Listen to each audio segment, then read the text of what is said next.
Welcome to Fandom Schmandom, the fandom podcast that covers everything you love and more. I'm Sierra Obermark. And I'm Sam Williams. Today's episode, we will be consequentially chattering about Star Wars Clone Wars, Seasons 1 through 3. Without further ado, we will, as Roger Smith says, dive on in. Find your donut holes. It's our Knives Out category, where we sleuth out which storylines in this whole stinking show are the most vital to pay attention to. There's a lot. So many. If you guys are coming in from our Stranger Things fandom pods, we're doing things a little differently for a couple of different reasons, but one of them being we're not trying to identify three solid storylines. Stranger Things lends itself really well to that. Clone Wars does not, because there are tons of main characters that exist on this show. So we're kind of going to go through it character by character instead of plot point by plot point, which should be easier because we're doing 3 whole seasons in one episode. And within each season, if you haven't seen Clone Wars or it's been a while or you can't quite remember, each season is not just one storyline. It is kind of anthology style. And so there could be up to 15 different storylines within the 22 episodes of the season. Yeah, it's very much a kid's show for the first 2 seasons before they start to do just kind of full arcs like they do in season 3, 4, 5, 6. And then season 7 is really more like Stranger Things and like, here are your distinct different characters on their specific different quests, all leading up to Order 66. And so this is like a Saturday morning cartoon that, you know, Disney went and asked, this was before the Disney Lucasfilm merger. Disney went and asked, hey, could we create a Clone Wars show?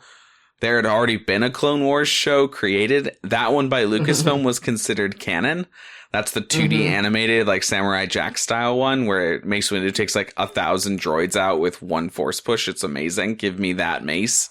But so Disney comes in and gets the rights to make this non-canon Clone Wars show where, you know, they do all these kind of wacky things and have fun. And it's a Saturday morning cartoon and it's going quite well. And then the merger happens and they decanonize everything except for what Disney's already created. So suddenly this show, which starts out non-canonical, becomes canonical. And we'll talk about what that means with Ahsoka in a little bit. But the way that Sierra and I went and prepped for this was obviously like a lot of research. We've been reading a ton of books, articles, Reddits, Wikipedias occasionally, but also we went and watched the show in chronological order, which we won't bore you with those details now. They will appear on our Instagram, Fandom Schmandom Pod, and we'll put the exact order on a little graphic there for you guys. So that's how we went and watched this, was to watch the episodes chronologically, which is a lot of going back and forth between seasons. Yeah. It definitely takes a little bit of effort. And you can't just sit there and let it play. And then sometimes you do sit there and you go, oh, I can let it play for 3 episodes. And then at the end of the second episode, you go, wait, shoot, was that 2 episodes or 3 episodes? Oh my gosh, I know, for real. The amount of like, have I, haven't I? It's wild. But honestly, this is the first time that I personally have watched it in chronological order. I've always, in the past, just watched it in release order, and I think it's worth it, though. I think it's really worth it. I think it makes so much more sense. I kind of wonder why they didn't do it. I know, it's very odd. There's a couple points where I feel it is very, very confusing, like, someone dies in season 1 and then they're alive in season 3 and you're going, what is happening here? And it's because it takes place before it. Specifically, there's this whole like murder of a Rhodian senator that the murder gets resolved in season 2, but that character's in season 3. And I just remember being like, because I accidentally watched that episode and was like, wait, what? And then went back, I was like, oh, I wasn't supposed to watch this one yet. So when I got to season 3 and I went back to that episode, I was like, oh, why did they do this? Yes, it can be a little jarring. Yeah. But I think watching it chronologically at least once, I think is definitely worth it to actually get full storylines together. Certainly. Especially knowing that there's 2 episodes that are like before Ahsoka joins them.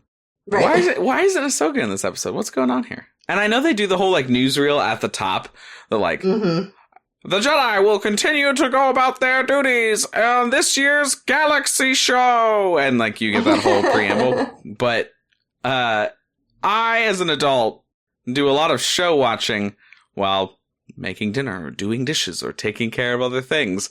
And so like, I'm not always listening to that. And I don't think every 6-year-old is listening to that either. And so it's kind of like, yeah, that information's there and it's present. So you can do the work yourself. But from ease of access, it kind of feels like when somebody gives you a spreadsheet with multiple clicks. Like the answer's in there, but it's harder to get to than it should be. For sure.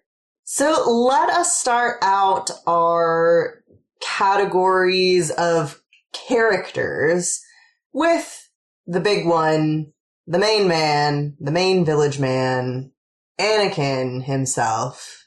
There are a lot of people complaining that you didn't say Jar Jar right then. I know. Sorry. He appears in 3 episodes in these 3 mentioned seasons. Derogatorily more than that. But yes, he's in, I think, just 3. I think only maybe once or twice more. Senator Binks is there. Padme couldn't go. I remember that one specifically. And they're like, I'll be right there. Yeah, Anakin's interesting. I found it really cool that Hayden Christensen, in preparation for being on the Ahsoka show, went and watched Clone Wars for the first time. And he said he had so much respect and love for what had been done with Anakin's character. And I do feel that even as early on as season 1, because Anakin is just so much more rounded in what his thought process is once he's beyond Obi's teaching. So that berating that Obi-Wan is constantly doing about being better. No, that has gone nowhere for him. He only can be taught by getting results or lack of results. And unfortunately, he's so talented and so good that his ability to get results teaches him essentially sort of like a dog with getting a treat. Like, it's very Pavlovian in like, right. And I think that's what Palpatine wants, is he wants a war where Anakin, the chosen one, is getting trained on this like violent nature, where he is good and praised for his war actions. So Anakin's cocky as all heck. He doesn't listen to the council. He teaches that sometimes verbally, almost always through example, but he gets results. He's given rewards for giving those results. He's totally war focused, and he's not that focused on the Force leading him. And he needs basically Qui-Gon to remind him of the Force, not the Council. But because of the way that the Council is, and we'll get to the Council later. But Anakin's character is just so much more fleshed out in these 3 seasons because of how much we get to see this. And he's so young. He's like 22. And just reminding yourself that, okay, this is a 22-year-old boy who like basically is Michael Jordan. Of course he's going to be feeling himself. Right. Yeah. And he's very focused on improving his status, proving himself better than everyone else. Because let's be honest, in most cases, he is. Yeah. He has the natural abilities to be better than most and to have a lot of really good instinctual thought processes where he can make a plan on the fly. He can jump into a war zone and figure out exactly how to plan, how to strategize. And it frustrates a lot of the other characters because they want the plan to be set ahead of time and then they want everything to go to plan. But Anakin has been developing most of his time as a Jedi in a war zone. And in this situation that no other Jedi other than ones around his level have had to deal with. And so And so Anakin is really the one who understands that in war situations, things don't go to plan. You have to be able to improvise. You have to be able to change things up. And it's interesting because he also develops and matures over even just these first 3 seasons. Because at the beginning, you're still seeing him be the bait. You're seeing him, you have to go and get caught and then we'll come and get you. But then he develops and starts kind of pushing that onto Ahsoka. And I do think that in training her, he's also realizing that's why I was trained. That's why I had to do that. Oh, it makes sense now because the only way you're going to learn is by being in these situations and understanding the context. Yeah, to that point right there, I think that's precisely one of the reasons why Yoda is like, he gets to have a Padawan right now, because he's going to find the frustrations of what it is to teach somebody who's like him. So they go and find, just like they kind of, Obi-Wan is this big rule breaker and doesn't listen to anybody. And so they pair him up with Qui-Gon because they know Obi's nature is to rebel. So they know, okay, Qui-Gon rebels all the time. So what does a rebeller do with somebody who's rebelling? They're now going to be a rule follower because they're rebelling the guy who likes to rebel. Therefore, he'll follow rules. And they do this with Ahsoka, where they sort of give this person who's stubborn and has a mind of their own and thinks they can do better to Anakin to try and train. And I think there are definitely moments where that works, but then there are also moments where Mace Windu is looking out the window going, good God, why did we create 2 of them? Although Samuel L. Jackson's rendition of that might sound a little different. Yeah. But I think that it's, definitely seeing in her that same desire to prove they each want to prove themselves. And he wants to be the best master that he can be, which, like, for Ahsoka, which is honestly touching, especially considering that that's slightly more selfless than we usually see from Anakin. Yeah. Because usually his motivations are, how can I look really good? How can I do the best? How can I be the hero? And when he's training Ahsoka, it's very much, how can I be the best for her? And we see this especially once we get to the end of season 3. There's a very, very good moment at the very end of season 3 where she's gotten herself into a very difficult situation. She got herself out of it. And he, the whole time, has just been essentially panicking about her because he's supposed to be there for her. He's supposed to protect her. That's his job. And he's not there. And she basically turns it around and says, well, everything that you've taught me up until this point is how I was able to save myself. Yeah. So you were there. And it is a very, very touching moment. And you can see that Anakin is very moved by this. And I think it's a really great example of the maturity of their relationship, the maturity of just Anakin in general coming into his own, the maturity of Ahsoka becoming her own person as well. Yeah. It's and I wonderful. think one of the reasons why I like that moment so much when he's apologizing to Ahsoka for not being there is we get a little bit more of Tatooine Anakin, like 9-year-old kid, 10-year-old kid. And Matt Lanter's voice acting is just so soft and vulnerable. Yeah.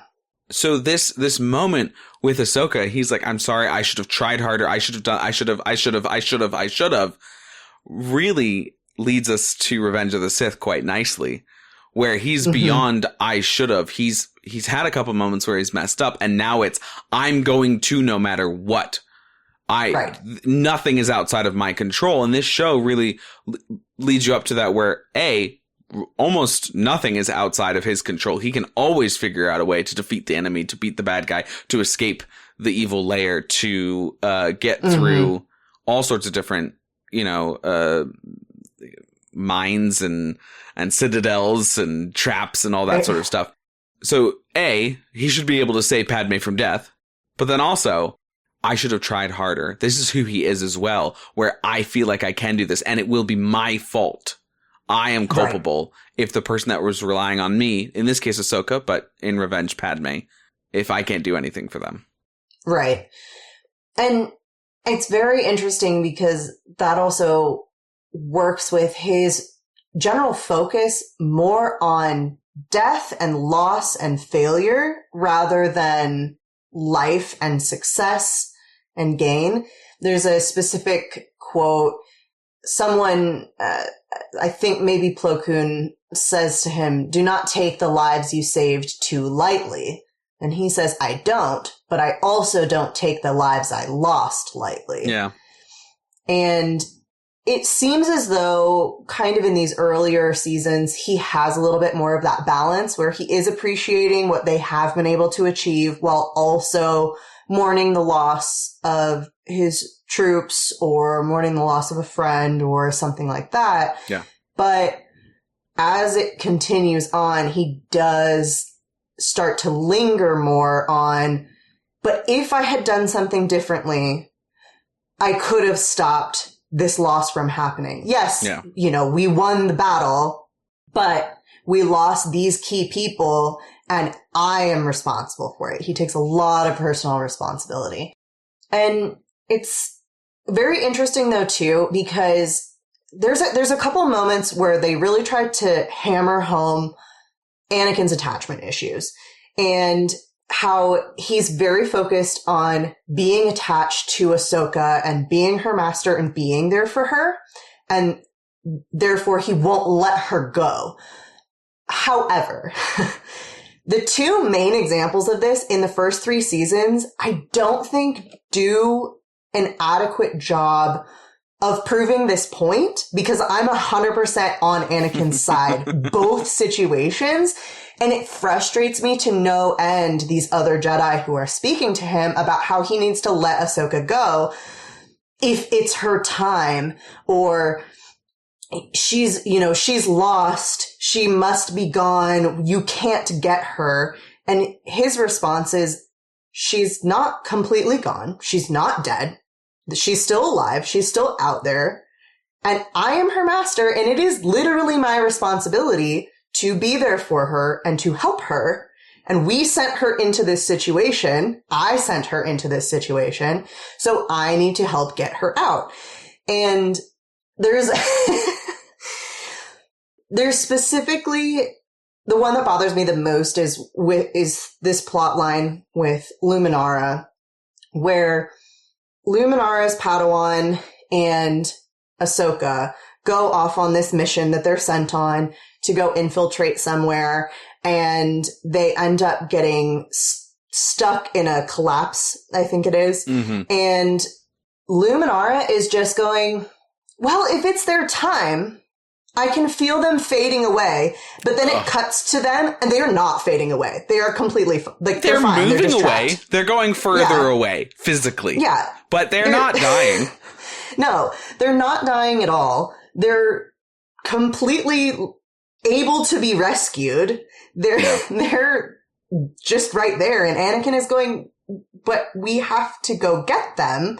And Luminara is like, well, we've talked about it and it's okay. No, it is not okay. And I'm completely right there with Anakin where he's going, but she's right there. We know where they are. We can get to them. It might be tricky, but we can get to them and we can pull them out of the situation that we put them in. It's interesting because there's this whole sort of stratosphere of detachment that is cold. That is definitely not like what the light side should be about, that the Jedi struggle, right? And there's so much corruption going on within the Jedi, not from like a political corruption standpoint where like people are taking bribes or whatever, but there is this like idea of, well, it's just really easy to let go of everything. And so we can let go of these troops. We can let go of these civilians because they gotta, like, they're going to be casualties. We can let go of these Padawans because it's their time to die as the Force wills it. Which anytime, whether it's real life or not, that people are like, well, if blank wills it. And I'm like, that's apathy. And to me, action is the right step of whatever religious sort of things you need to do. You have to go and manifest in some way, shape, or form. And so for Anakin to be like, no, like, this is my responsibility. As a teacher, yeah, absolutely. Ahsoka's your responsibility. Go get her. Right. And Luminara's like, bah! And I'm like, well, maybe there's a reason why your Padawan isn't the best of people. Yeah, well, we haven't got there yet. That's why it was a hint and a wink and a nod.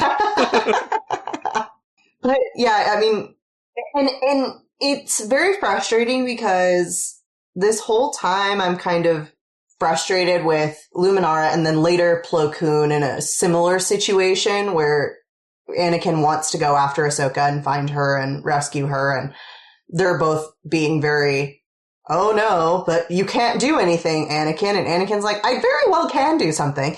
And both of them kind of end with this, Anakin, you can't keep everyone around and alive all the time. But that's not what he's trying to do. I mean, it's factual, but in these situations, that's not what he's trying to achieve. He's literally trying to save someone who can very well be saved. And it comes across very fatalistic to me. Yes, absolutely. And it's yeah, like you said, the apathy, and it's very frustrating because if you can do something and there's an action to be done, why would you not do that? Well, and again, he continues to be told you can't keep everybody alive. In short, like, I'm not sure that anybody's has literally said to him, I can't remember if that's an actual line or not, where they're like, you can't keep everybody alive around you. But so by the time we get to Revenge, we get to Revenge then, and he sees Padme's dying in his Force vision. Well, you can't keep everybody alive. And he's like, I've been hearing that for 3 years. And I have been correct most of the times. And so no one is going to stop me from doing this because the council keeps giving him bad advice. Right. The council keeps doing all of these things that are antithetical to the spirit of the Jedi way. Right. And so what's gonna stop him? Only himself, which is the problem. Right. Exactly. What I think Anakin is actually too attached to is not his student, is not the people around him. I think he's showing a love that is universal. Sort of the love that he is wooing Padme with in Attack of the Clones, where he doesn't actually mean that. He's trying to get romantic with her. But he actually is showing a universal love to the people around him where, you know, he is loyal in his love and he will strive to go to the ends of his abilities to get them. And if that doesn't work, then okay, I will let you go. Mm-hmm. But he is too attached to his status as the most talented. He is too attached and too in love with who he is as a warrior, as a general, as a pilot, and not as a Jedi. Right. There's a great quote that we'll get to in the I'm gonna give it an offer you can't refuse category. But he says at one point, essentially, the Jedi Code gets in the way of us really truly winning fights.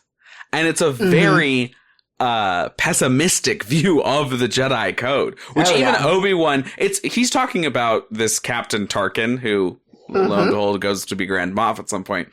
But Obi-Wan is also eyeing Anakin when he's like, that's a simplistic view on things. But it is. But Anakin really, I don't think, takes much pride at this point in being a Jedi unless it gets him status. Right? Master Jedi. He loves being called that. Not being on the council. Huge deal. But otherwise, he's much more in love with himself as a general, as a fighter, as a tactician, as a pilot, not as a Jedi, because the Jedi Order and the Jedi Code keep getting in the way of the other things being done properly. Right. He's not wrong. Really, no. And honestly, I think that the main reason for this is not necessarily who Anakin is as a person, but kind of as I was saying before, he's been created as a wartime Jedi. Yeah. He is seeing things in a completely different way. He didn't come up and spend years working as a peacekeeper Jedi, working just as someone who's there with archives and studying and learning more about the Force and meditation. He is there to be a general. He is there to command troops and to get things done.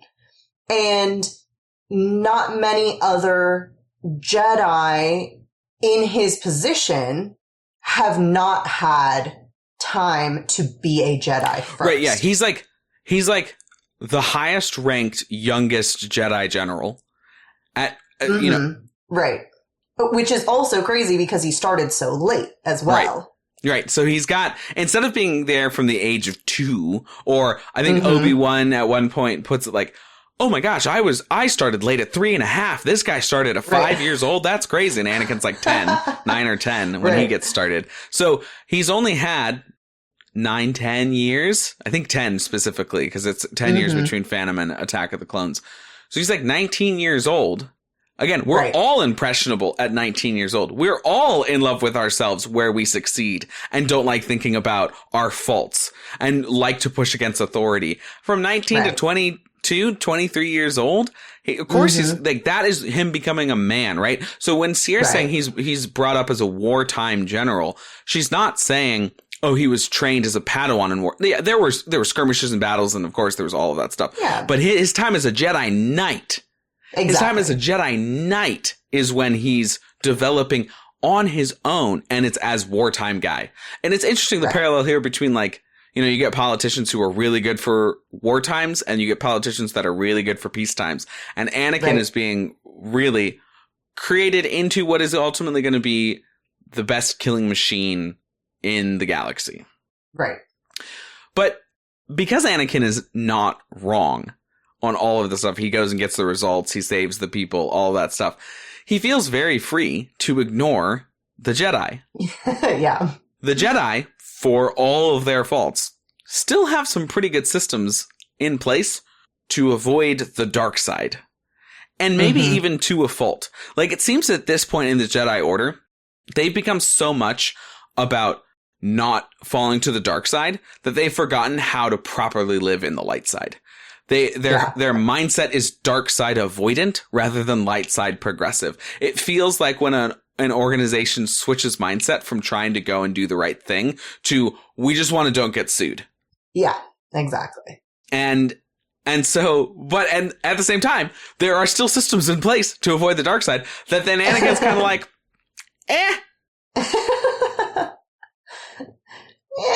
it's fine. Which then gets him some very, very, very clear Vader moments.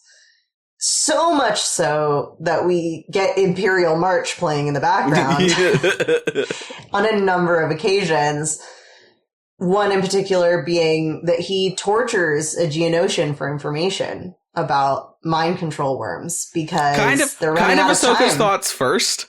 Ahsoka's the first person to be like, let's just scare him into thinking we're going to torture. Right. And then Anakin's like, what if we just did it? Do it? Ahsoka is very, always wants to be the bad cop in every situation. She's always like, I will lunge at them and hold my lightsaber an inch away from their neck. Tell me what I need to know. And everybody goes, Ahsoka, calm down. Thumb slips and suddenly the person's dead. Exactly. And another, probably the most blatant and clear moment of this, and one that I actually went, ho, ho, ho, ho, ho, ho, when I was watching it because I kind of forgot about it. So there is a traitor on a ship that has a number of senators and the Duchess of Mandalore, Satine, who is Obi-Wan's will they, won't they love interest that already happened off screen, but they clearly still love each other. It's fine. And Obi-Wan and Anakin are there as well, trying to stop this traitor from blowing up the ship and everybody on it. He's standing there with a detonator. Obi-Wan is holding out his lightsaber to him. And Satine, who is a pacifist to the extreme, is holding a gun, a blaster to him. And it's this standoff situation that we're in. And this traitor, Ty Merrick, he taunts them in this situation because he thinks he has the upper hand here. Satine, if you shoot, you brand yourself a hypocrite to your pacifist ideals. Obi-Wan, you would be heralded as a hero to everyone on this ship. Well, almost everyone. Then he looks at Satine. Exactly. Who then, in turn, looks at Obi-Wan, basically confirming, yeah, if you strike him down, I will hate you. I'll scream, I'll hate you! And you'll yell to me, you were supposed to be my lover! You were supposed to join with me, not plunge me in darkness.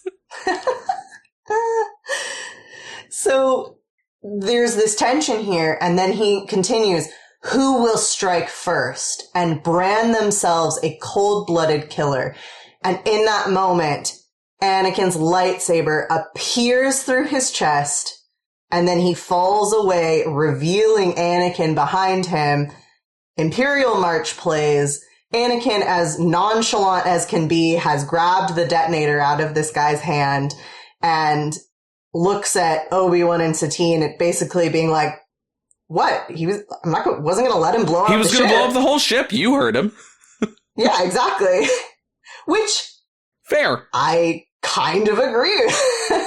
In a situation like that, I'm sorry, once again, that may be Vader-like, but I kind of agree with Anakin here.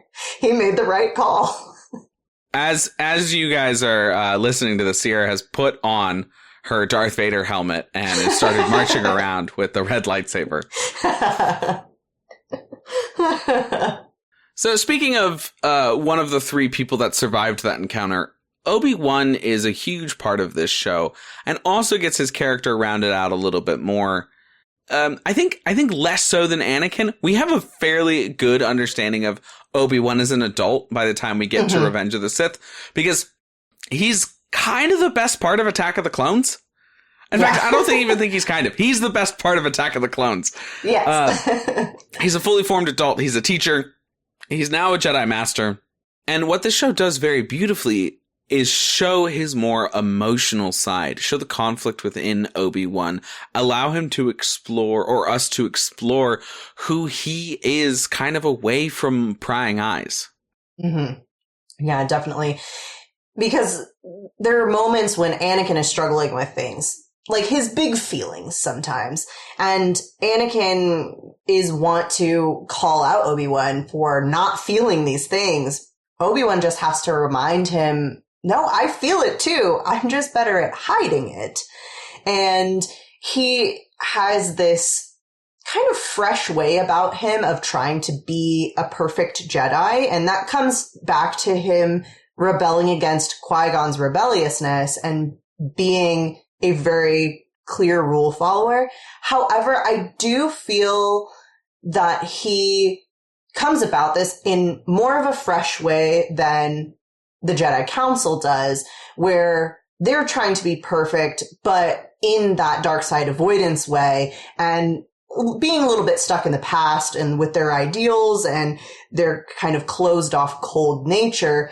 Obi-Wan is still very warm, and he's still very caring about people, and he does form attachments, and he just doesn't let it take over him. Mm-hmm. And so while some potentially on the council may view him as leaning more towards the dark side, which I would completely disagree with, he is just that very clear example of what a Jedi should be, honestly. Yeah. Like, you should be reaching out and you should be forming that universal love bond with those around you.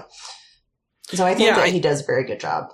I think he still exemplifies the problems with the Order, which is the fact that he's too caught up in ceremony and rules.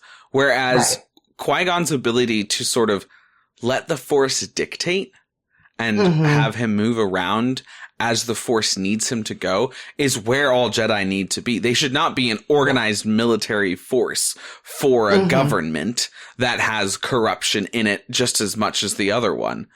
And so he gets stuck in this general mode that he should really never be in. Now, he is absolutely one of the best, and he considers a lot. Like, of all the Jedi that are going to be there, I'm like, I trust Mace, I trust Yoda, for the most part, and I trust Obi to be there, certainly. I trust Anakin to be there most of all, but I'm also very much on the side of, like, Anakin should have left the Order as soon as he got married. Like, what's stopping him? Yeah. He still gets to keep his powers. He still gets to have a lightsaber. And then he could just go and hang around with his hot wife, like, in public. And he could still be a general. Like, he could still do all of that. And they would want him to because he's so talented. So, like, what's stopping you, bud? But Obi-Wan, I want in the Order, but I want him to push back a little bit more. You can see him being like, I'm not sure this is exactly right. But then he does keep Anakin in check sometimes, which is very, very helpful for Anakin. But what would have been more helpful for Anakin is Obi-Wan not being too proud. And I think that's the problem. You even see it with Alec Guinness's character. He's a bit proud. And Han, it really rankles Han how proud he is. And so, like, who's the more foolish, the fool or the fool who follows him? And Han's like, damn fool, I knew you were gonna say that, right? That's Alec Guinness' character. He's a little proud of himself. Mm-hmm. But if he could just be a little bit more visibly ashamed and talk about his shame out in the open and discuss that with Anakin, I think that would be one of the main things that saves Anakin from himself in Revenge. I would agree. I think the clearest example of this is his relationship with Satine, which mostly has occurred previous to the show, but there are definite hints when we see them interact. They make mention. He says he would have left the Order for her. She says that she's loved him since the first time he came and saved her. And even though they're kind of under duress in that moment and it's a little bit of a distraction technique, it's clearly very true. And if Obi-Wan had taken the example of Satine and his relationship and shared that with Anakin and explained why it didn't work or why it could have worked if they'd done things differently, or really just explored that with him, Anakin could have decided to leave the Order and go live with his hot wife. Yeah, for real. And raise their children, and it would have been great. Or he would have realized where the boundary was, or whatever the case may be. But they could have connected on that level, and I think it would have been much better for everyone involved, and potentially completely avoided Revenge. Yeah. Completely avoided. Yeah. And one of the reasons why you may be saying, well, Obi-Wan doesn't know that he needs to talk about this stuff with Anakin. No, he definitely does, because especially when Anakin is confronted with the facts that Clovis and Padme had dated and had this little relationship, and Anakin clearly had no idea before this is just revealed in front of a room of people. Mm-hmm. Obi-Wan has the best eyebrow raise I have ever seen in my life, where he's going, oh, well, that's an interesting development. And it had me cackling. And so he definitely knows. Yeah, he does. At the end of the day, Obi-Wan is a follower at heart, which I really love, because I love leaders who are followers. Mm-hmm. He follows the Force. Not as much as he should, but he does. He follows the code, like, to a T. Mm-hmm. He follows the Jedi. He follows his orders. And he's a perfect balance, or counterweight, I should say, to Anakin. Mm-hmm. They balance each other out. And what you need is the mix of those two in one Jedi. Right. That's who the Jedi need. And they don't have it. But they think maybe, if we give Anakin Ahsoka, he'll be the perfect chosen one baby possum thing ever. But no. Instead, now there are two of them. I think yes. However, she's definitely Anakin light. Yeah. Well, in more ways than one. Like, she's physically Anakin light. I think there's a lot of interesting things that happen with Ahsoka's development. She really changes quickly throughout the first 3 seasons, and you really see her come into her own. She starts as very much Anakin having to tell her, go here, do this, stand over there. don't do this. And breathe then by in, the end, breathe out, right. flare your nostrils, get out your lightsabers. You need to go to the bathroom. Very much needing, but she needs that. It's not him being micromanaging. She's a little too explosive. She's a little too into what she thinks is right. They put a 12-year-old in a war zone. Like, what do you think is going to happen? Exactly. So she needs all of that hand-holding. But by the end of season 3, she's already having these moments where she's listening to the Force on her own. She's having visions and discovering what those mean and really pondering and meditating on that and coming to her own conclusions about how to stop potentially what she thinks that she is seeing here, and listening to the Force and being calm and being careful, which ends up resulting in her being able to save herself at the very end of season 3 from a pretty severe situation. Yeah. Those darn Trandoshans. But at least she's got some Wookiee friends. A Wookiee friend. Wookiee. Because there's only one Wookiee in this whole world. Don't even get me started. We'll get there. So what I was struck by is they have this whole plot line that occurs on Ryloth, and she really starts to learn a lot of information in a very short amount of time during this situation on Ryloth. She learns that being knocked down just means to try again differently. She learns retreating isn't failure, and that you can't always go against orders. Which is fair, because Anakin doesn't always go against orders. He frequently goes against orders, but not always. And Ahsoka at the beginning very much is like, well, I've seen you go against orders, so we must always go against orders. And he has to kind of rein that back in her, which almost reins himself back as well, because he has to be an example for her. Yeah. Now, does he still come up with his crazy concocted schemes? Yes. And does she then come up with crazy concocted schemes? Yes, she does. But she does have a little bit more of that quickly on the end, quickly after this situation where she's kind of like, oh, I can't always go against orders. She has this line where she goes, as you well know, I can follow orders. And I'm sorry, but up until this point, where is the evidence? That's insane. There are a bunch of like very small moments in the show throughout the entire 3 seasons where he gives an order and she goes and follow it without argument. And she does that.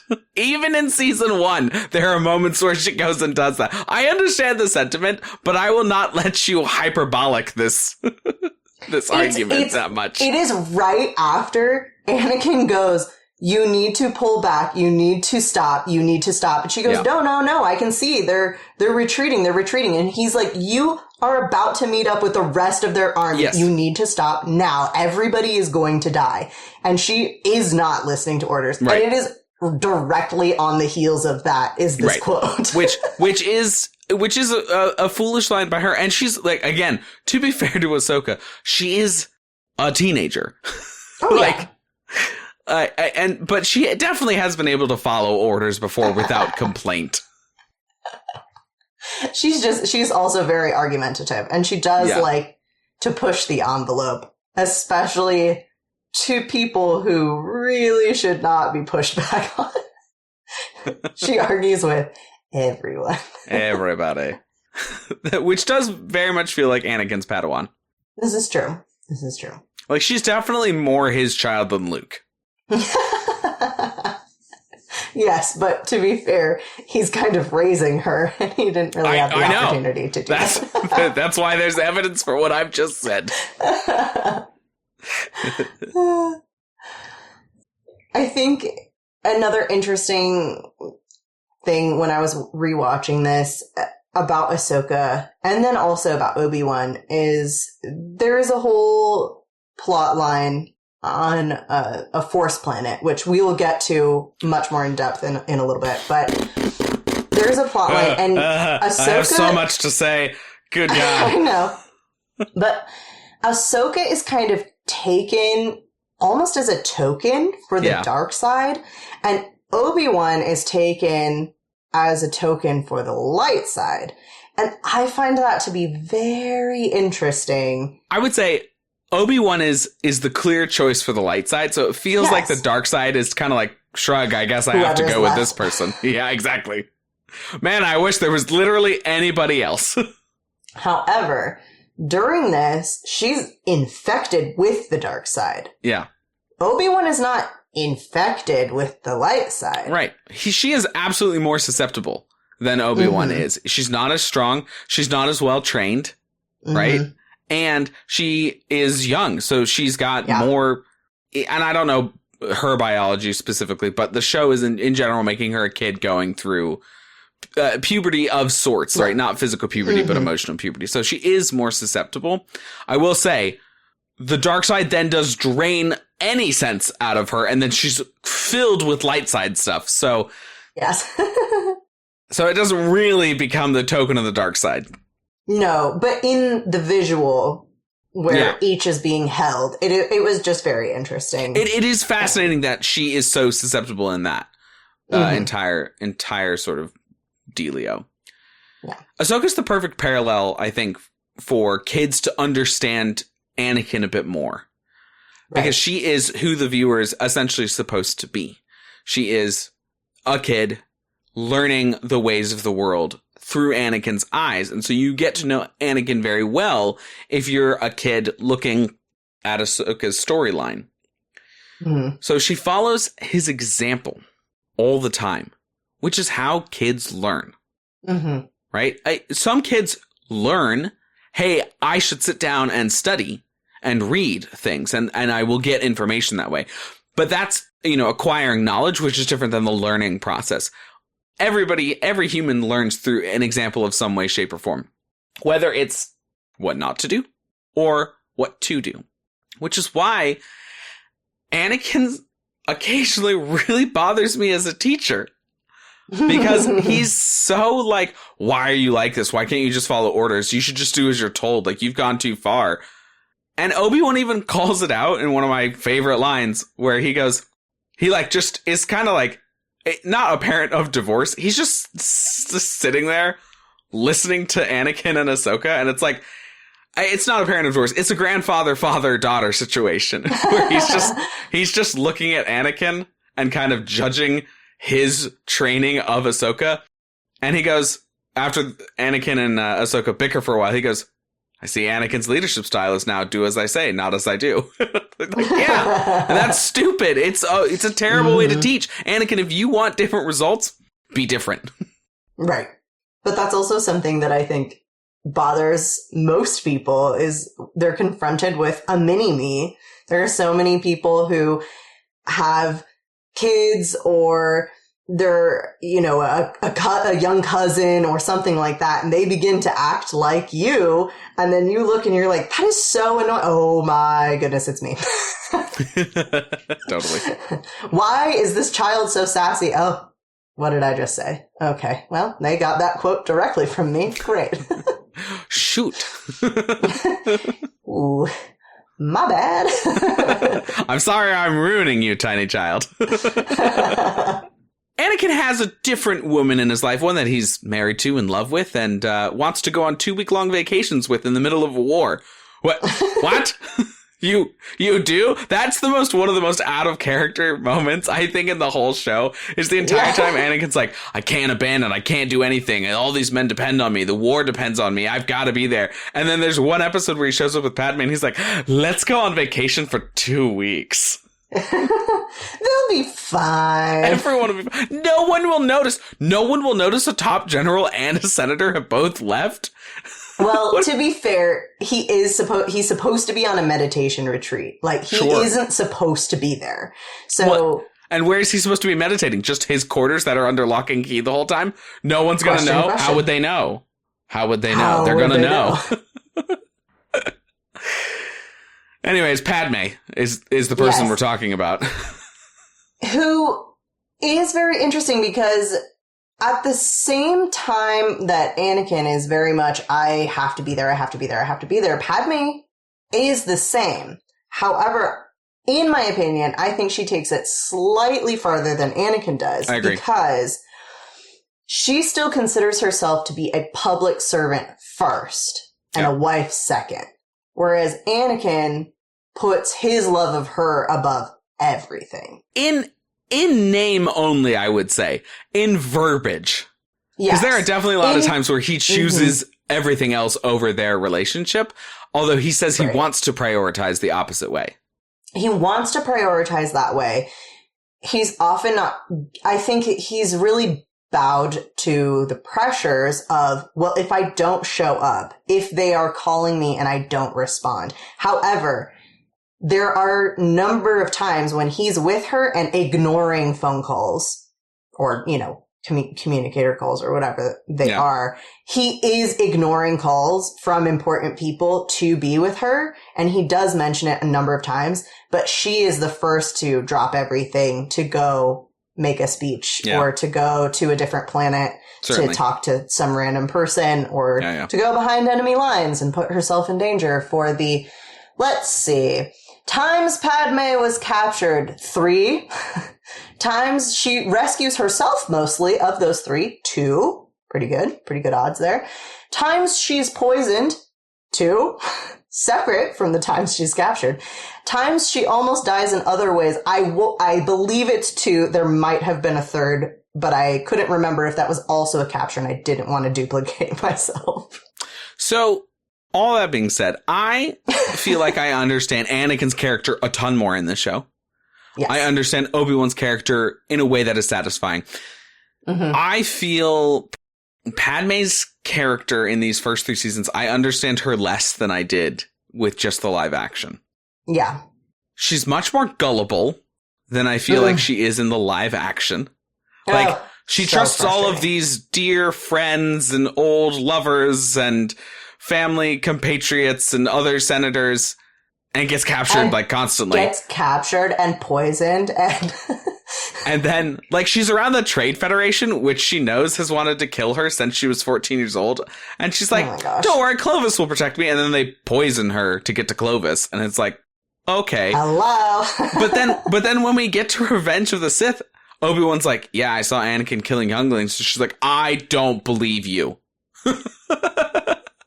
Like, Obi-Wan, your bestest friend other than Anakin in the whole world, and you believed Clovis over Obi? What's happening here? She's also much more a damsel in distress. Now, as you said, who does rescue herself? But she never reads that much as a damsel in distress in the live action. At the very beginning, even in Naboo, she's set it up with Keira Knightley's character, Sabe, so that they've swapped and like she has such ownership of all this stuff versus in this, they really, what I think they essentially do is they try and parallel her a little bit with Leia, which Leia is captured a bunch and foolish, but also able to get out of it. But that's also movies from the 80s, written in the 70s and 80s. Those are very different ideals about what women characters should be. Now, of course, Princess Leia is sort of a fresh and new take on women characters. That's one of the reasons why the movie is so popular. She's a princess and she needs to be rescued, but she can do it herself. And that's so cool. And then they improve on that a little bit for 1990s and aught standards where Padme's a bit less captured, a bit less foolish, and can still get herself out of tight situations that other people force her into. But that's not at her own stupidity. Yeah. And then we have this show, and I start to feel like they're almost being irresponsible from like a feminist perspective, to be honest. Like, I think they're being irresponsible from a feminist perspective about their women character here, where they just kind of nerfed Padme into being this foolish damsel in distress to go and get rescued. And then they like try and fix it, but not really. And it's funny coming from, like Dave Filoni's background, who's one of the main creators of the Clone Wars show, when he's coming from Avatar: The Last Airbender, where a little bit of that stuff happens never. Like, that is never a problem with the female characters in that show. So I just don't understand why Padme's like this. Yeah, it does frustrate me as well. That's why I started the whole count, because I was just going, this is ridiculous. She got herself tricked by yet another person to go and she's to only yet in another 3 planet. arcs. So it's like every time she's in an arc, she's captured. Yeah, you know that when you see her, she's... I'm sorry. There is another time that she's also a hostage. Oh, good. Excellent. And she's holding on... Is that the one where she's holding Anakin's lightsaber? Yeah. Like, I can't get searched. Why? I have something of consequence. You should just say it's a lightsaber at this point. Just tell Bail. He's going to think some weird stuff about you, Padme. Mm-hmm. Yeah, it's fine. Bail will keep your secret. We know him. He's good. He won't Of bail all the on people you. that you should trust, he's probably one of 3. Yeah. Anakin, Obi-Wan, R2-D2 and C-3PO, and Bail. Well, okay, but I specifically said people. Yeah. Not droids aren't people. We understand your politics. I get it. They're a character. They're not people. Entity. They have no rights. They're definitely not slaves, certainly. I mean, they don't, but... Well, you and Ron Howard have very different perspective on the droids. Thank you very much, Solo, for your little enslaved revolution droid thing. Well, speaking of some other individuals who have no say in what they can do, or so we think. Question mark? Oh, wait, no. They literally are inhibited from it. That's a wink and a nod again, Sierra. Don't ruin it.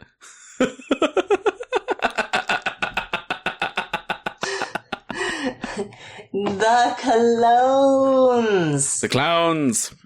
Besides Anakin, my favorite part of Clone Wars. The clones. I love the relationships between Cody and Obi-Wan and Rex and Anakin. Yeah. Seeing them interact is very fun. They have really great banter.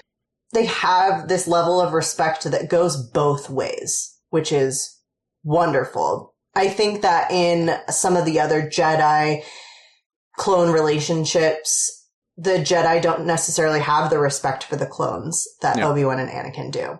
Yeah. And they definitely see them more as cannon fodder. And, well, this is why they're here, is to die, essentially. And Anakin and Obi-Wan definitely have a clearer picture of these are still human beings. They are not droids who are, mechanical, and however much we want to argue that they are also thinking, feeling. I don't think that there's any argument that a clone is more so thinking and feeling and has their own personality and autonomy, despite the fact that they are all based on one individual. Right. I think the show makes that point. Yeah. Really clearly. Yes. And we see this many, many, many times with the way that they have their own names, with the way that they name themselves or name each other, with the way that they interact. And most importantly, Rex is out and is injured and happens upon this home, and the children at this home look at him and say, "You look just like my daddy." Which is extremely unusual because these are Twi'lek children. Mm-hmm. And or are they? Exactly. So he is revealed, the father is revealed to be a clone who has defected, who has left. And he formed his own family, and he's a farmer. And it's such a huge moment because it gets to the humanity of the clones in a way that up until this point and this episode, we don't see quite yet. There's a lot more following this, but this is the really big moment where we can see there could have been choices for them after the war, should things have turned out differently. There were choices for them during the war, even if they were given more autonomy. And it's absolutely crazy that we see this insight so quickly into the show, and then also from Rex's perspective, and he decides not to turn Cut in and not to say anything about it and to just let Cut live and let him continue doing his own thing.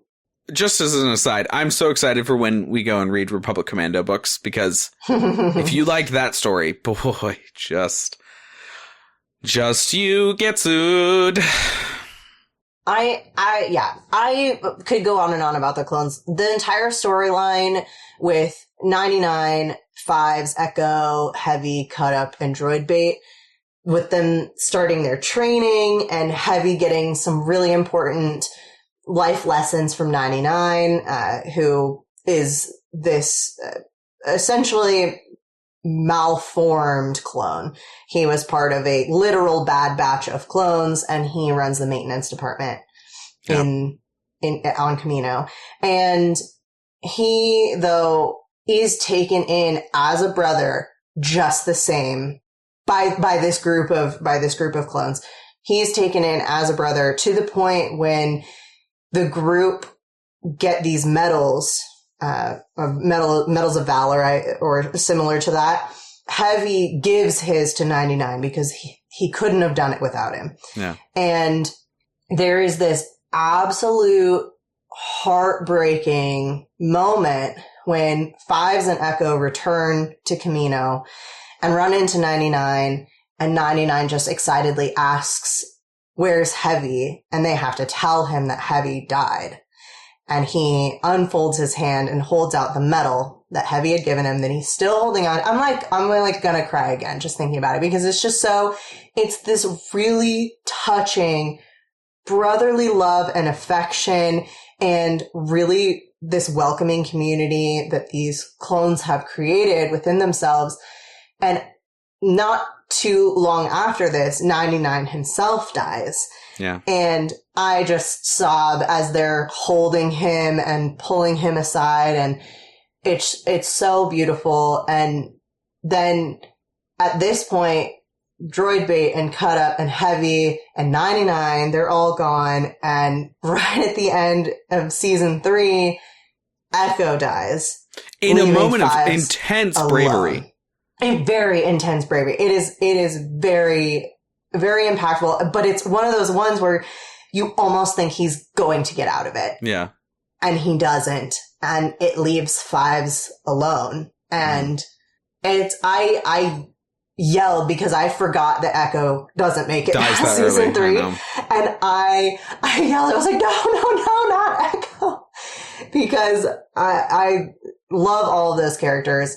And it's so heartbreaking to me to see them die so frequently, because you know that behind each line of random clones that you never meet, there's another group of Fives and Echo and Heavy. Yeah. They all have their own personalities. They're all their own people.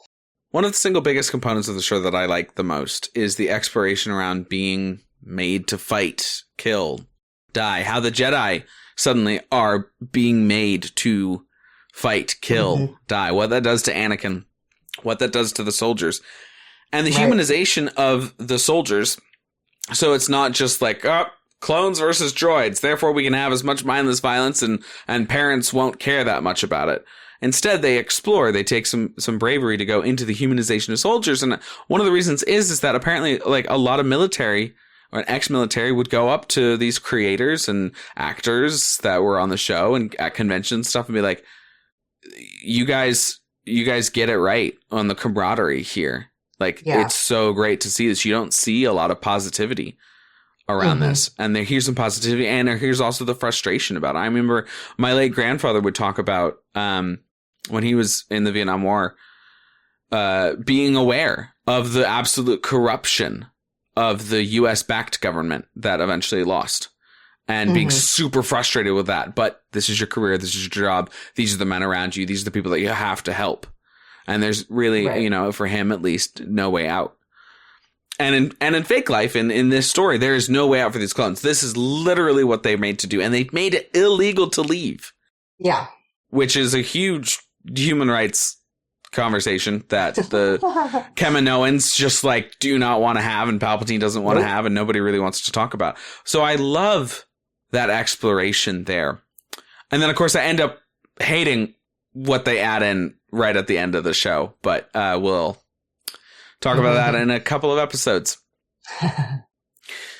We're now going to move to our quick hit section on the bad guys before we get down to the rest of our categories. So, Sierra, Tell me about Palps. Good old Palpy.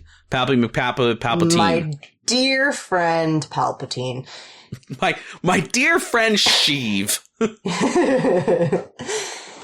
I think we get some really, really good Palpatine working behind the scenes content in these seasons.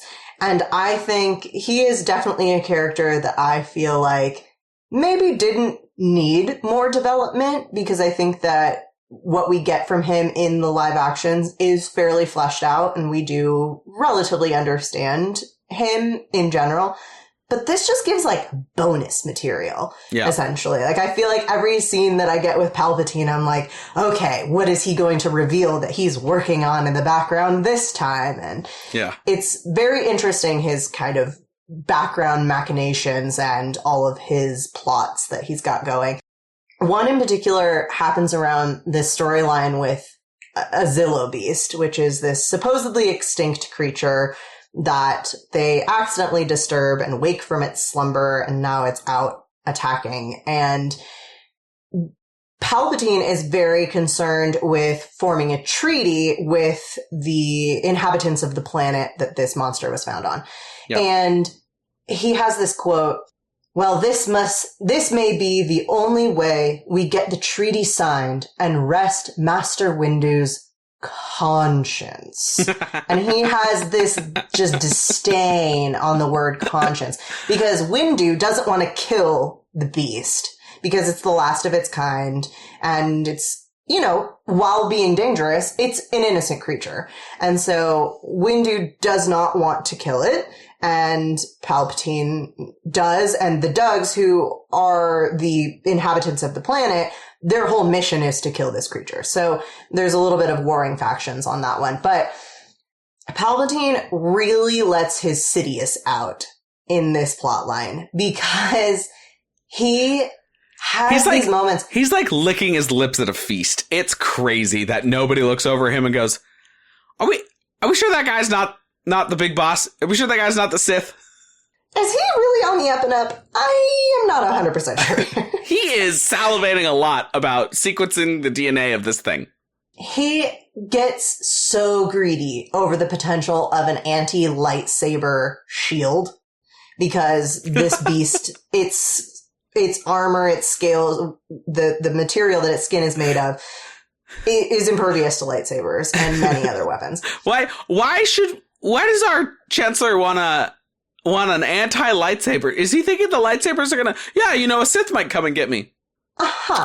Yeah, I feel like we're good enough to protect you, but what if you want to kill me? Why would we want to do that? No reason. He puts a whole planet, and a very heavily, densely populated one at that, all Coruscant, at risk, because he thinks he has the upper hand on this creature, because he is convinced that this beast isn't intelligent. Yeah. Which is absolutely wild, because this beast has its eye on him specifically, does not like him, and hunts him. The beast is essentially like, Palpatine's like, this thing's not intelligent, and it looks at him and it essentially goes, aren't I? It's almost I'm coming for you now. It's almost like Predator vision, where it's like, you are the one prey targeted. Just this thing's unintelligent. No. I figured out that you're actually in charge of this whole war I've been knowing about for 5 minutes. Wow, you are really smart. Kill it quickly. Why? It's super stupid. That's so stupid. And he's openly willing, which is the crazy part, openly willing to kill this innocent, if dangerous creature, just for the additional chance to study its armor and to potentially use it for something. Yeah. And he openly says these thoughts. Like, he has inside thoughts on the outside. And he has Sidious thoughts on the Palpatine. and there's a couple moments where I kind of go, really? Nobody's picking up on this? The other one is, Padme has this storyline where she has gone behind enemy lines to a separatist planet and has met with a former friend. Another dear friend of hers.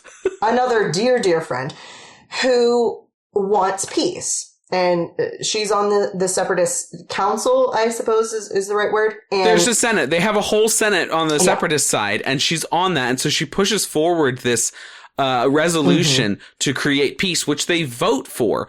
But it's kind of a little bit in the way that Puerto Rico for forever has voted that they would like to become a united state, and the United States government continues to be like, no. And that's kind of what the Republic does with this peace. They're like, that's nice. Yeah. And obviously, Palpatine cannot allow peace talks to truly occur because that foils all of his plans. Right. And so when she gets back from this meeting, Padme tells just Palpatine who the sponsor of this bill was for peace talks. And one day later, this sponsor is dead. Come on, Padme. Really? You told one guy. This is how This is how you figure out which of your friends have you betrayed. Betrayed you, I mean. You tell them each a different lie, except you only told one person the truth, and that person got murdered from it. Be smarter. I really like the politics commentary that happens around Palpatine. Palpatine is not a person that I need to find more extra information. As you said, it's all bonus material. We understand who he is all the time. It is fun to have the whole deregulating the banks, like, as an actual political plot point where I'm like, oh, that's not for kids. That's for me. I like this. This is cool. But it's also nice that they're like, political corruption can be found everywhere, but there's still a line to draw in the sand. And there are usually good people on both sides of conflicts that need to figure out a way to get together. It's trying to wheedle out the people who are stopping good from happening that needs to occur, not kill each other all the time. So I really like that. On the flip side, we get General Grievous, who's only about killing people all the time. And I just got to say, I'm going to be a little bit of an old man in the next two of these characters. Grievous in the original Clone Wars is way more frightening. He is essentially a Jedi death machine.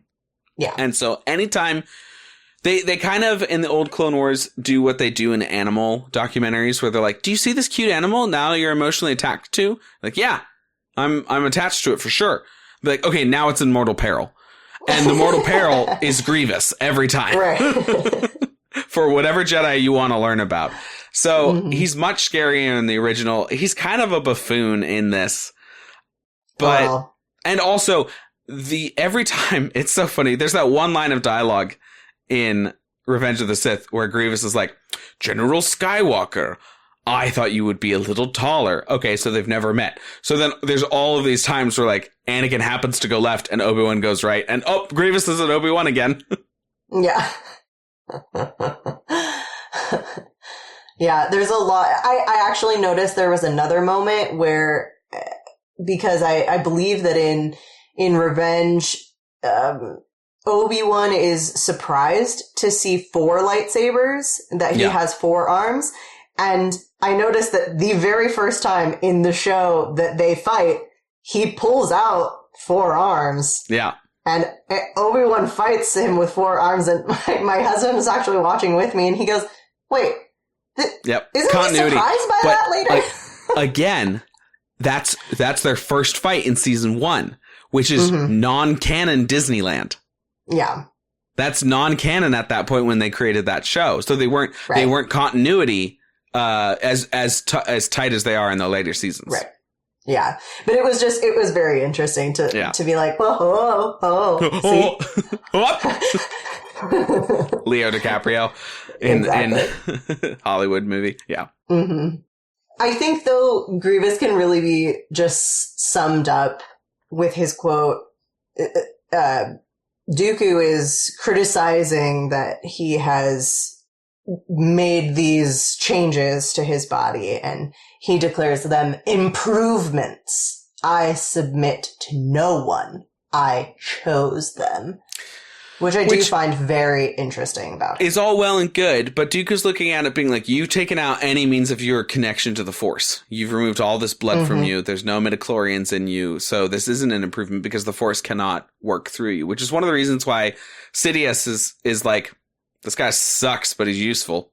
Like, he has such disdain for Grievous. Mm-hmm. Yeah. Well, yeah, and they're always like, we'll just leave you to your droids. Do you know who was also left to their own, well, devices, not droids, was little Boba Fett. Little Boba Fett. He has some interesting little moments. He's not in very many episodes, but he's pretty impactful because we are seeing a clone not raised as a clone who has been immediately given autonomy. And he has this little plot line where he's trying to murder Windu in revenge for killing his father. And he ends up stranding some other trainee clones at his age, because he was. They are at the rate that they are all in a 10-year-old's body at that time. Thank you. Yes. They are 5. He is 10.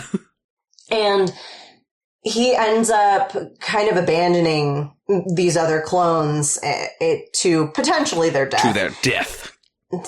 And this other clone, Jax, the other people are like, wow, he's not like us at all. How could he be like us? And Jax says, I hope he is like us. If he's like us, he'll realize he's wrong. Yeah. Which is very interesting because in this whole, focus on clones and how they're so different from each other, hopefully they do on some level think alike because they're going to have good values. And that also brings me to an interesting situation that comes from a very unexpected place for me, which is Hondo, the bounty hunter, who is a wonderful little villain here. And he has welcomed Boba in for a short period of time following this situation. And he tells Boba that he needs to do the honorable thing because that's what Jango would have wanted. And I honestly believe Hondo thinks this in this moment. Whether he's using it to, kind of get Boba to do whatever he wants, I'm not entirely sure. Probably, because that's kind of who Hondo is. But it kind of ties back to that, well, all of the clones have some level of built-in honor code. Yeah. And doing a good thing. Now, Jango was a bounty hunter and everything, but he did have values. He knew where he drew his own line in the sand. And which is, I don't want to kill Padme. I want to send a bounty hunter to send a droid to send some bugs to kill her. And if that bounty hunter fails, then I'll kill her. Yeah. So, I mean, they have some sort of honor. It's kind of like an honor amongst thieves situation where they're not the greatest people, but they have a code. I think Hondo's doing a little bit of swindling there by trying to convince Boba and sort of lean on dead dad. Dead dad makes you do this. I will say though, Hondo might be swindling him, but he is actually in the right because the other option is Boba straight up murders somebody. Yeah, that's true. But I think Jango would straight up murder. And it's all very convoluted. For money. Yeah, for money. But also in the old EU comics, Jango was a bad dude. So it's kind of hard for me to separate out what is EU versus anyways. Yeah. So my point is Boba clearly has some sort of honor to him in both what they've done with him at Disney World, Disney Star Wars stuff, and also the old EU. Boba's one of my favorite old EU characters. The Mandalorian Wars is a trilogy that I really loved. He has a begrudging respect for Han Solo, even though they're frenemies. So there's a lot there with Boba. And I kind of think Disney's botched his character a little bit because we see so little of him as a little kid. And there's some old EU books of him as a little kid that are super cool in the way that he outsmarts Darth Tyrannus / Count Dooku into letting him live. And then, of course, Lucasfilm was developing Level 1313 on Corus, which was a Boba Fett like origin story video game set on Level 1313 in Coruscant. That was done. It was in the final sort of rendering phases, and they shut the whole thing down. That's such a shame. I know. It is one of my least favorite components.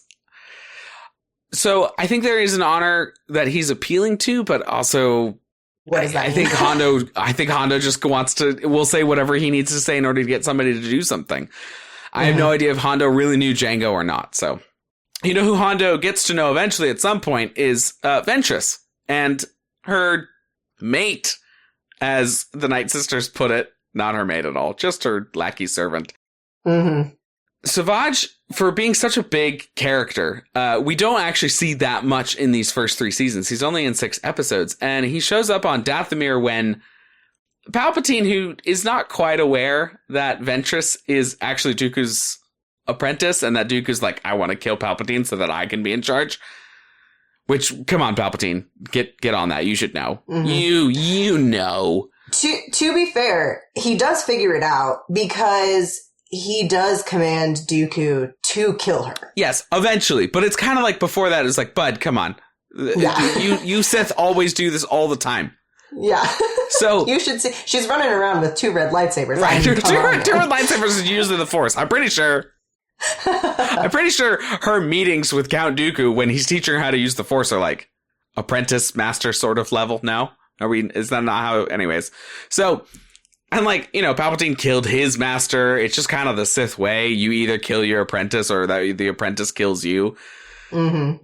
So Ventress goes out to Dathomir and takes Darth Maul's brother, and they do some sort of witchy stuff to make him be like the biggest alpha male who's ever followed a female ever. It's crazy. And then we get Savage. Now, Ventress is interesting because she's this like dark Jedi assassin, but she's very much at this stage in these 3 seasons, she's very much like a kid's evil character. Right. There's very little we know about her. She has very little personality. She's just there to be evil. And then suddenly in these episodes with Savage, she's got flair and personality and a cool backstory and all of this amazing Dathomir stuff that pops up. Yeah, it's very, very interesting. And we get a little bit more of what the Dathomir people are like and where Darth Maul came from and how there's the split between the men and the women and they live in completely different areas and they look absolutely nothing like each other, which is crazy. And you have Ventress going to basically pick somebody who's going to be her replacement, but also her personal assassin. Yeah. And her apprentice. Yeah.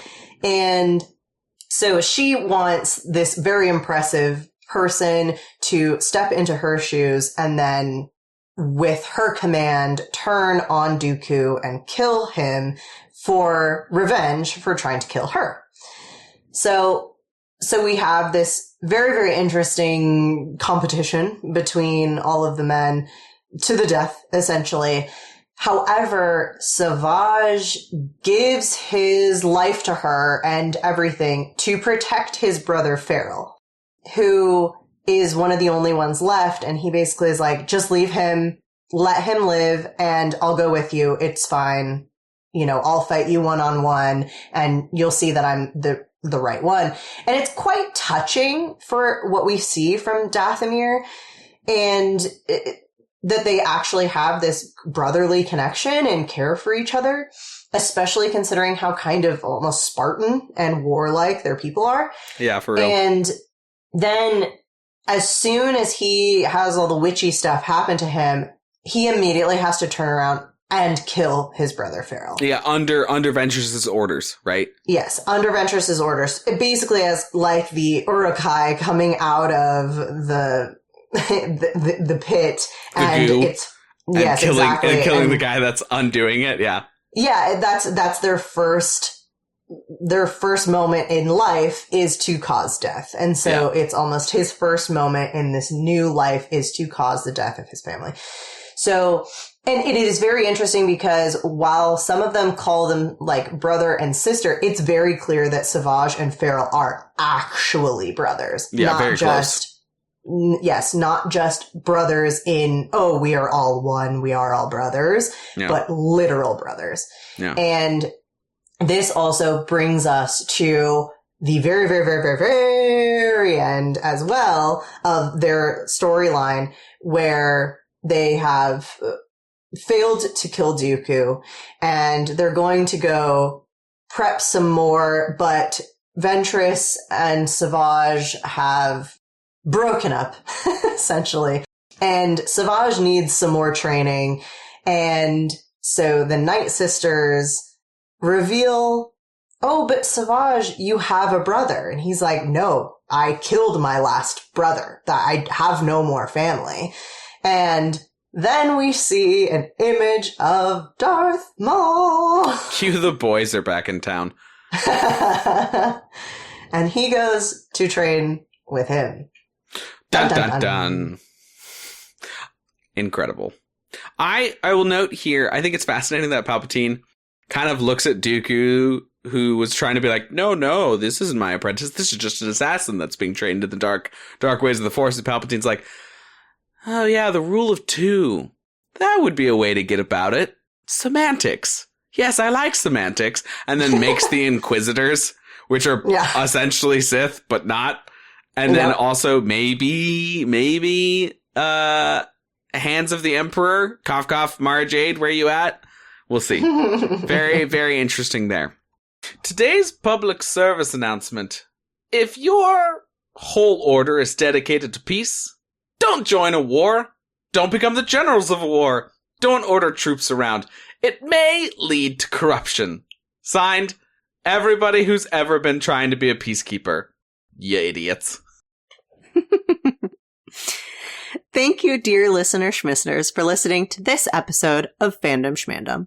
If you'd like to discuss this episode or any other episode we've done, please hit us up on our social media channels. You can find us on TikTok and Instagram at Fandom Schmandom Pod.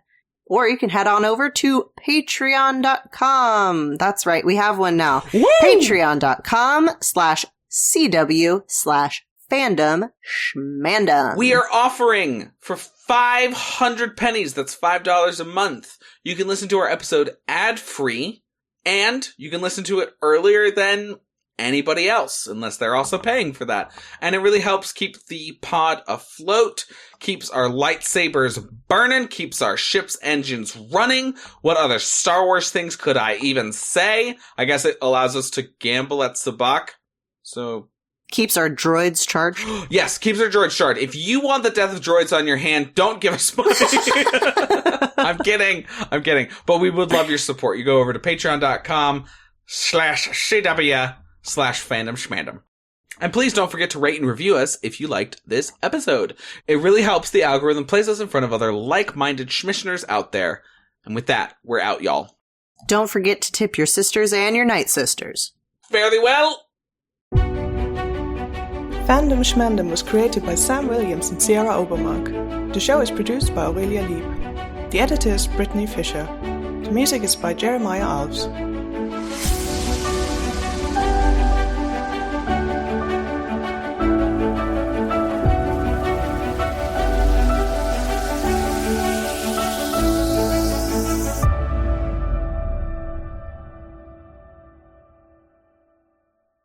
Exactly. I also think here that Anakin, in actuality, he's not too attached. Count number 1, mess up noise for Brit. Count number 2, I was just thinking that. I still can't believe on Stranger Things I made that joke. 1 Demogorgon, and you were like, yep, And then later I had to explain it to you, and you're like, oh! I was just not in the headspace to, recognize that you were quoting anything. I think that was also 12:45 in the morning for me during that podcast record. Yeah. Anyways. Should I go all the way back to, the most important one where I went, oh, ha, ha. Or I'll start from that. After my, ooh, hoo, hoo, hoo. There you go, Brett. There's your cue. Ooh, hoo, hoo, hoo. Go find it. Helpful. Indeed. Actually, it's actually a very good cue in it. I'm just making fun of you because I can. Yeah. He also does keep Anakin in check at sometimes. He does keep Anakin. One more time. Count number 4. Sorry, I caught my throat. You got it. I don't know what I just said, but it was in support. Yeah, God. Yeah. Yeah, God. Yeah.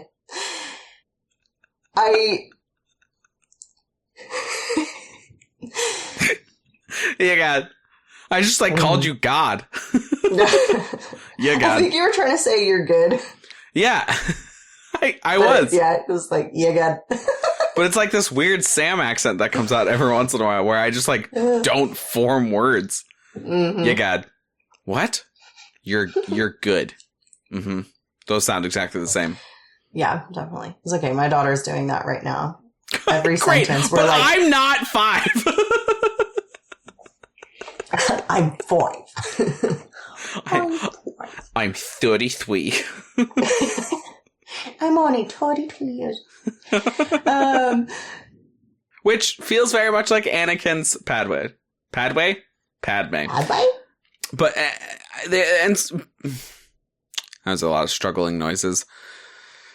If you'd like to discuss this episode or any other episode we've done, please don't burp in the middle of a sentence. Please.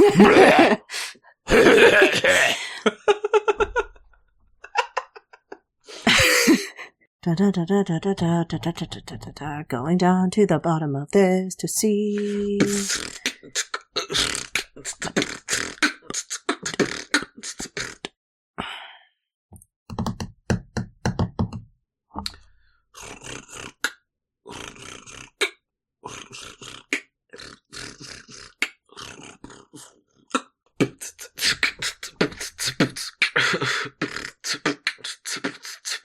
My name's Sierra. I am a hair, but